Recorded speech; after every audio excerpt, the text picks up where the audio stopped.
Bonjour à tous et bienvenue sur notre chaîne dédiée au développement personnel et à la croissance personnelle. Aujourd'hui, nous allons parler d'un livre incontournable pour quiconque s'intéresse à l'investissement en bourse, l'un de Peter Lynch. Peter Lynch, l'un des gestionnaires de fonds les plus célèbres et les plus respectés de tous les temps, partage dans ce livre ses connaissances et ses expériences pour aider les débutants à comprendre et à investir dans le marché boursier. Si vous êtes nouveau ici, n'oubliez pas de vous abonner et d'activer la cloche de notification pour ne manquer aucun de nos audios inspirants. C'est parti!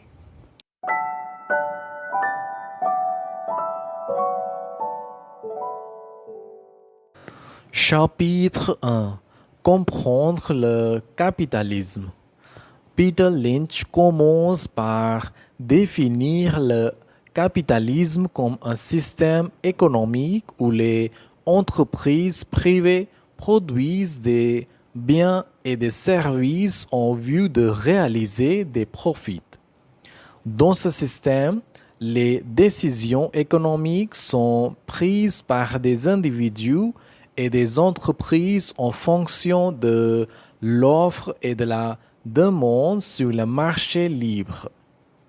Lynch souligne que les entreprises sont les moteurs du capitalisme. Elles innovent, créent des emplois et stimulent la croissance économique. En investissant dans les entreprises, les individus peuvent participer à cette création de valeur et bénéficier de la croissance économique. Au cœur du capitalisme se trouve le concept de création de valeur. Lynch explique que les entreprises créent de la valeur en produisant des biens et des services que les gens veulent acheter. Cette valeur se reflète dans les bénéfices de l'entreprise qui sont ensuite partagés avec les actionnaires sous forme de dividendes ou de gains en capital. Lynch nous introduit ensuite au marché financier qui sont les lieux où les actions des entreprises sont achetées et vendues. Il explique comment la bourse permet aux entreprises de lever des capitaux pour financer leur croissance et offre aux investisseurs l'opportunité d'acheter une part de ces entreprises. La bourse est souvent perçue comme un baromètre de la santé économique globale. Lynch met en avant le fait que les fluctuations des marchés boursiers reflètent les perceptions des investisseurs quant à la santé future de l'économie et des entreprises. Lynch insiste sur l'importance de comprendre que posséder une action signifie posséder une part de propriété dans une entreprise. En tant qu'actionnaire, vous avez droit à une part des bénéfices de l'entreprise et, dans certains cas, vous pouvez influencer les décisions de l'entreprise par le vote aux assemblées générales. Il existe deux façons principales de gagner de l'argent en investissant dans des actions, les dividendes et les gains en capital. Les dividendes sont des paiement régulier fait aux actionnaires à partir des bénéfices de l'entreprise. Les gains en capital sont réalisés lorsque vous vendez une action à un prix supérieur à celui auquel vous l'avez acheté. Peter Lynch met un accent particulier sur l'importance de l'investissement à long terme. Il explique que le marché peut être volatile à court terme, mais qu'ils ont tendance à croître sur le long terme. Par conséquent, la patience et la persévérance sont cruciales pour réussir en tant qu'investisseur. Chapitre 2. L'histoire de la bourse. Peter Lynch commence par nous emmener aux origines de la bourse qui remontent au XVIIe siècle à Amsterdam. La première bourse officielle a été créée par la Compagnie néerlandaise des Indes orientales pour permettre aux investisseurs d'acheter et de vendre des actions de l'entreprise. Cette innovation a permis de rassembler des capitaux pour des expéditions commerciales tout en répartissant les risques financiers entre de nombreux investisseurs. L'évolution des marchés financiers. Lynch explique comment les marchés financiers ont évolué au fil des siècles. Après Amsterdam, Londres est devenu un centre financier majeur avec la création de la Bourse de Londres en 1801. Aux États-Unis, la Bourse de New York a été fondée en 1792 et est devenue la plus grande bourse du monde. Les crises financières. Les marchés financiers ont connu plusieurs crises majeures qui ont eu des impacts profonds sur l'économie mondiale. Lynch mentionne quelques-unes des plus importantes. Le crash de 1929. Cette crise a marqué le début de la Grande Dépression. Elle a été causée par une bulle spéculative et a entraîné une chute massive des cours des actions. La crise de 1987. Connue sous le nom de lundi noir, cette crise a vu le Dow Jones chuter de plus de 22% en une seule journée. La bulle Internet de 2000. Une bulle spéculative dont les actions technologiques a éclaté, entraînant une forte baisse des marchés boursiers. Ces crises ont montré la volatilité inhérente aux marchés financiers, mais elles ont également souligné la capacité de ces marchés à se redresser et à continuer de croître sur le long terme. L'importance de la régulation. Lynch discute également de l'importance de la régulation dans les marchés financiers. Après le crash de 1929, des réformes significatives ont été mises en place pour protéger les investisseurs et assurer la stabilité des marchés. La création de la Securities and Exchange Commission aux États-Unis a été un élément clé de ces réformes. L'être moderne de la bourse. Dans l'ère moderne, la bourse est devenue plus accessible grâce aux technologies numériques. Lynch explique comment l'Internet a permis aux investisseurs individuels d'accéder aux informations financières et de trader des actions en ligne. Les plateformes de trading en ligne ont démocratisé l'accès aux marchés boursiers. Les indices boursiers. Un autre aspect crucial de la bourse est la création d'indices boursiers, comme le Dow Jones Industrial Average, le S&P 500 et le Nasdaq Composite. Lynch explique comment ces indices sont utilisés pour mesurer la performance globale du marché et pourquoi ils sont importants pour les investisseurs. Lynch examine également l'impact de la mondialisation sur les marchés financiers. Avec la mondialisation, les marchés boursiers sont devenus plus interconnectés, permettant aux investisseurs d'accéder à des opportunités d'investissement à l'échelle mondiale.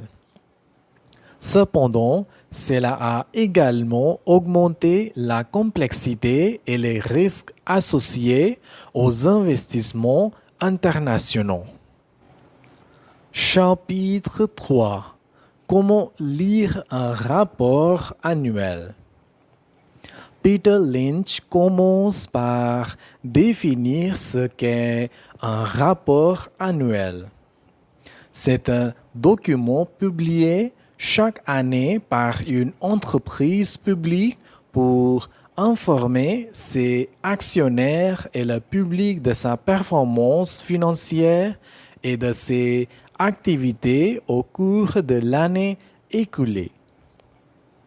Il contient des informations essentielles telles que les états financiers, les commentaires de la direction et les perspectives futures. Les éléments clés d'un rapport annuel.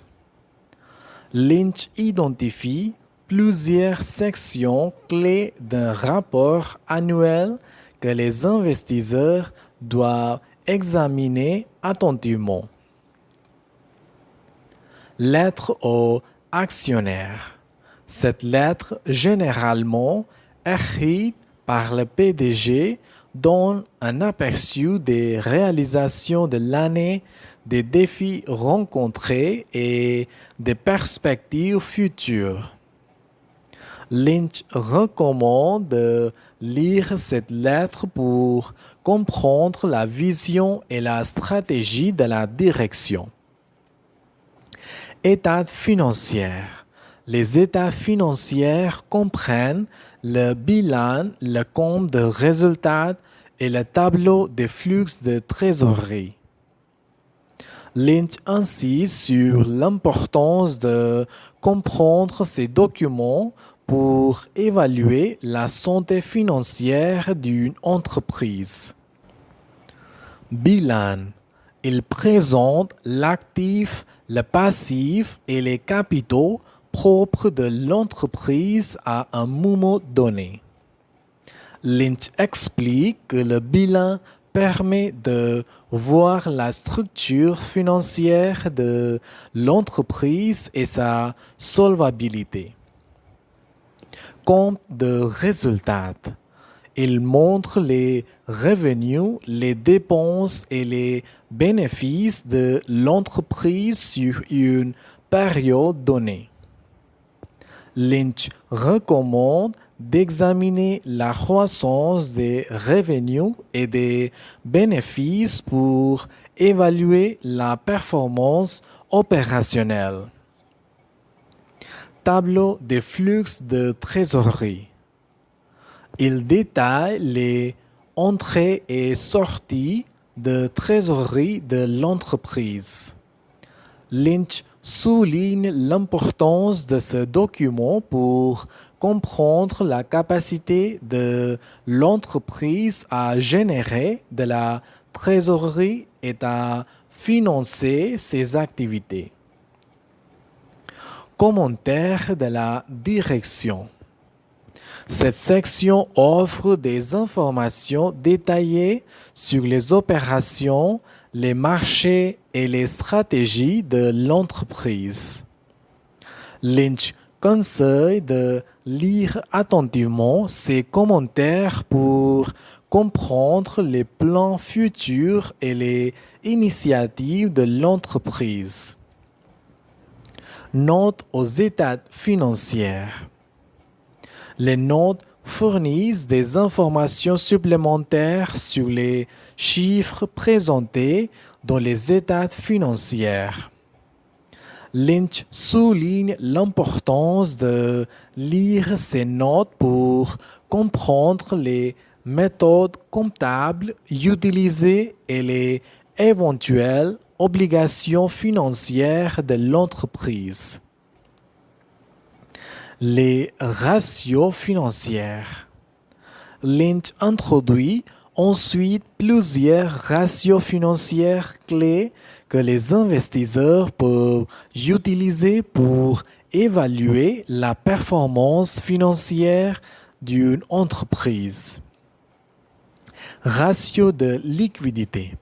Il mesure la capacité de l'entreprise à couvrir ses obligations à court terme avec ses actifs à court terme. Un ratio de liquidité élevé indique une bonne santé financière. Ratio d'endettement. Il compare le total des dettes de l'entreprise à ses capitaux propres. Un ratio d'endettement élevé peut indiquer un risque financier accru. Ratio de rentabilité. Il mesure la capacité de l'entreprise à générer des bénéfices par rapport à ses revenus ou à ses actifs. Un ratio de rentabilité élevé est un signe positif de performance. Analyse des tendances. Lynch insiste sur l'importance d'analyser les tendances financières sur plusieurs années plutôt que de se concentrer uniquement sur les résultats d'une seule année. En examinant les tendances, les investisseurs peuvent identifier les modèles de croissance et les cycles économiques de l'entreprise. Étude de cas. Pour illustrer ces points, Lynch présente plusieurs études de cas d'entreprises réelles. Il montre comment analyser un rapport annuel en utilisant les exemples de grandes entreprises qu'il a suivis au cours de sa carrière. Chapitre 4. Comment choisir des actions. Peter Lynch commence par exposer sa philosophie d'investissement.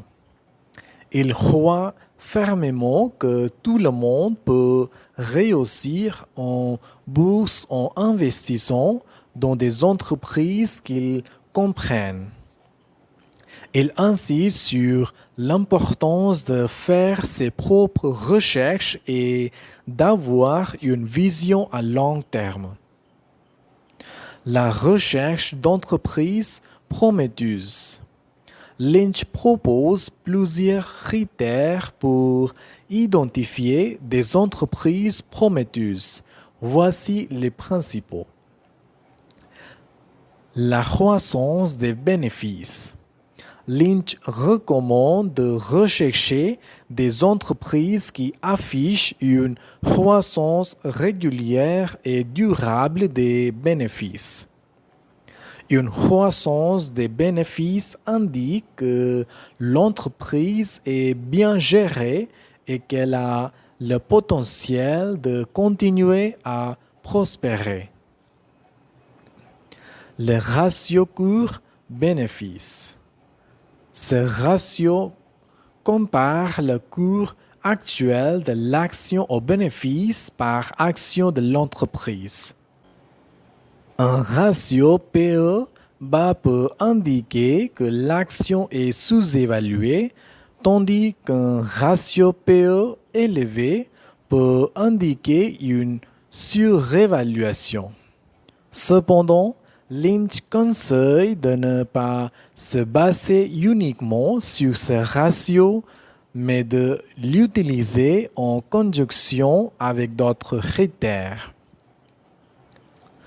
La solidité du bilan. Lynch met en avant l'importance de la solidité financière d'une entreprise. Il recommande d'examiner le bilan pour s'assurer que l'entreprise a peu de dettes et une bonne réserve de trésorerie. L'avantage concurrentiel. Lynch insiste sur l'importance de l'avantage concurrentiel, c'est-à-dire la capacité d'une entreprise à maintenir sa position dominante sur le marché. Il s'agit de facteurs comme les marques fortes, les brevets et les coûts de changement élevés pour les clients. La diversification des produits. Une entreprise qui diversifie ses produits et ses marchés est souvent mieux placée pour résister aux fluctuations économiques. Lynch conseille de recherche des entreprises qui innovent et élargissent leur gamme de produits. Les types d'entreprises.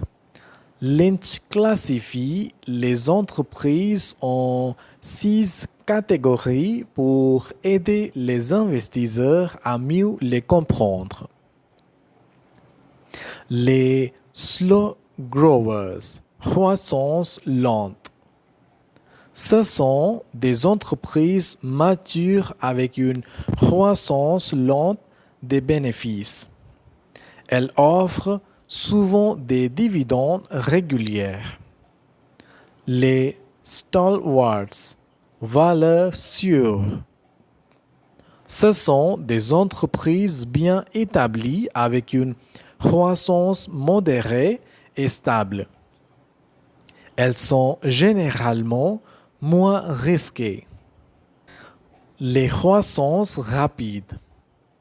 Ce sont des entreprises en pleine expansion avec une croissance rapide des bénéfices. Elles offrent un potentiel de gain élevé, mais avec un risque accru. Les cycliques, ce sont des entreprises dont les performances dépendent des cycles économiques. Elles peuvent offrir des opportunités d'achat à bas prix en période de récession. Les redressements. Ce sont des entreprises en difficulté qui montrent des signes de redressement. Elles peuvent offrir des gains substantiels si elles réussissent à se redresser. Les AC Play. Ce sont des entreprises dont la valeur repose principalement sur leurs actifs. Elle peut être sous-évaluée si leurs actifs ne sont pas pleinement pris en compte dans le prix de l'action. L'importance de la recherche personnelle. Lynch insiste sur l'importance de faire ses propres recherches et de ne pas se fier aveuglément aux conseils des experts. L'éviter les pièges de l'investissement. Lynch met également en garde contre les pièges courants de l'investissement. Ne pas suivre la foule. Éviter d'acheter ou de vendre des actions simplement parce que tout le monde le fait. Les décisions basées sur les mouvements de foule peuvent être risquées. Éviter les émotions. Investir avec ses émotions comme la peur ou la cupidité peut conduire à des erreurs coûteuses. Lynch conseille de rester rationnel et discipliné. Ne pas essayer de prédire le marché. Lynch rappelle que personne ne peut prédire les mouvements à court terme du marché avec certitude. Il est préférable de se concentrer sur les fondamentaux des entreprises.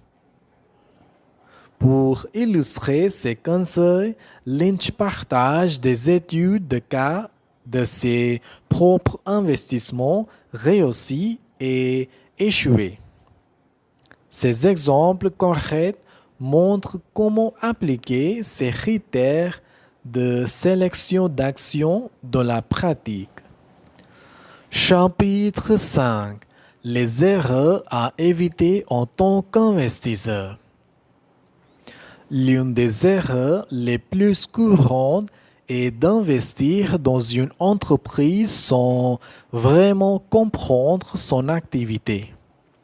Lynch insiste sur l'importance de faire des recherches approfondies et de comprendre comment l'entreprise gagne de l'argent, ses produits, ses marchés et ses concurrents. Investir dans ce que vous connaissez vous permet de prendre des décisions plus éclairées et de mieux évaluer les risques. Suivre les conseils des experts sans réflexion critique. De nombreux investisseurs suivent aveuglément les conseils des experts financiers, des analystes ou des émissions de télévision. Lynch met en garde contre cette pratique et recommande de toujours faire vos propres recherches et de valider les informations que vous recevez. Les experts peuvent se tromper et leurs recommandations peuvent ne pas être adaptées à votre situation personnelle. Essayez de prédire le marché. Lynch souligne que même les investisseurs professionnels ne peuvent pas prédire les mouvements à court terme du marché avec précision. Essayez de chronométrer le marché en achetant bas et en vendant haut est extrêmement difficile et souvent contre-productif. Lynch conseille de se concentrer sur l'investissement à long terme et de ne pas se laisser distraire par les fluctuations à court terme. Laissez les émotions diriger vos décisions. Les émotions telles que la peur et la cupidité peuvent conduire à des décisions d'investissement irrationnelles. Lynch recommande de rester rationnel et discipliné en se basant sur des données factuelles et des analyser plutôt que sur des réactions émotionnelles. Par exemple, vendre des actions par panique lors d'une baisse du marché peut entraîner des pertes inutiles. Négliger la diversification. Une autre erreur courante est de ne pas diversifier suffisamment son portefeuille. investir une grande partie de son capital dans une seule action ou un seul secteur expose à des risques élevés. Lynch conseille de diversifier vos investissements pour réduire le risque global. Cela signifie investir dans différentes entreprises, secteurs et types d'actifs. Ne pas réévaluer régulièrement son portefeuille. Lynch insiste sur l'importance de réévaluer régulièrement votre portefeuille pour s'assurer qu'il est toujours aligné avec vos objectifs d'investissement et vos stratégies. Les conditions du marché changent tout comme les performances des entreprises. Il est donc crucial d'ajuster votre portefeuille en conséquence en vendant les actions qui ne performent pas comme prévu et en réinvestissant dans des opportunités plus prometteuses. Ignorez les coûts de transaction et les taxes. Les coûts de transaction et les taxes peuvent avoir un impact significatif sur vos rendements nets. Lynch conseille de prendre en compte ces coûts lors de la planification de vos investissements. Suivre les modes et les tendances du marché. Investir dans des actions ou des secteurs simplement parce qu'ils sont à la mode peut être dangereux. Les tendances du marché peuvent changer rapidement, laissant les investisseurs avec des pertes. Lynch recommande de se concentrer sur les fondamentaux des entreprises et de ne pas se laisser influencer par les modes passagères.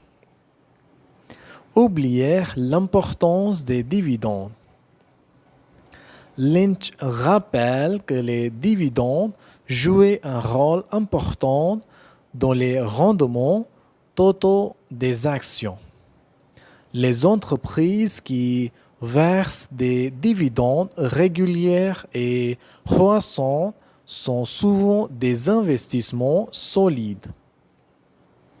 Ignorer les dividendes peut vous faire passer à côté d'une source importante de revenus et de croissance.